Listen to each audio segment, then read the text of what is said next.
Dionysia by Madison Julius Cawein. The day is dead, and in the west the slender crescent of the moon Diana's crystal-kindled crest sinks hillward in a silvery swoon. What is the murmur in the dell? The stealthy whisper and the drip, a dryad with her leaf-like trip? Or naiad o'er her fountain well, who, with white fingers for her comb, sleeks her blue hair, and from its curls showers slim minnows and pale pearls, and hollow music of the foam. What is it in the misted ways that leans and springs, and stoops and sways, the naked limbs of one who flees? An Oread who hesitates before the sadder form that waits, crouching to leap, that there she sees? Or under boughs, reclining cool, a hamadryad, like a pool of moonlight, palely beautiful? Or Limid, with her lily face, more lovely than the misty lace that haunts a star and gives it grace?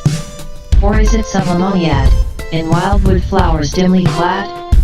Oblong blossoms white as froth, or mottled like the tiger moth, or brindled as the brows of death, wild of hue and wild of breath.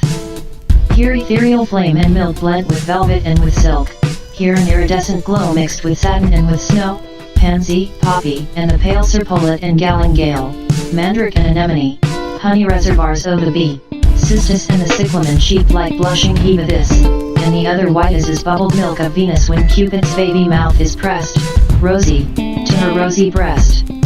And, besides, all flowers that mate with aroma, and in hue stars and rainbows duplicate here on earth for me and you. Yet, at last mine eyes can see, 'tis no shadow of the tree swaying softly there, but she, Maenad, base arid, bacchant, what you will, who doth enchant night with sensuous nudity. Lo! Again I hear her pant breasting through the dewy glooms, through the glowworm gleams and glowers of the starlight, wood perfumes swoon around her and frail showers of the leaflet-tilted rain. Lo, like love, she comes again, through the pale, voluptuous dusk, sweet of limb with breasts of musk.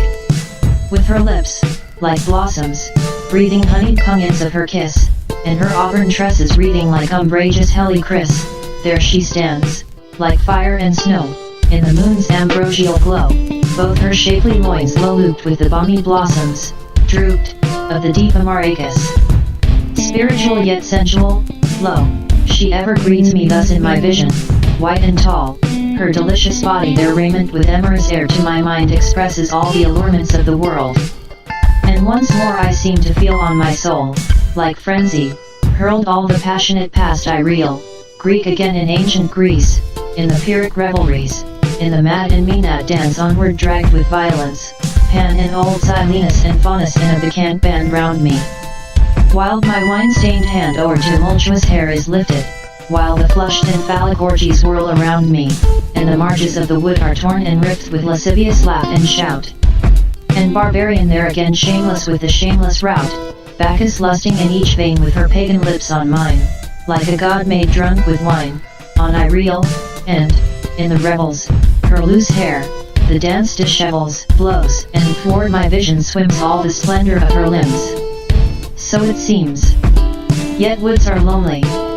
And when I again awake, I shall find their faces only moonbeams in the boughs that shake, and their revels, but the rush of night winds through bough and brush. Yet my dreaming, is it more than mere dreaming? Is some door opened in my soul? A curtain raised? To let me see for certain I have lived that life before?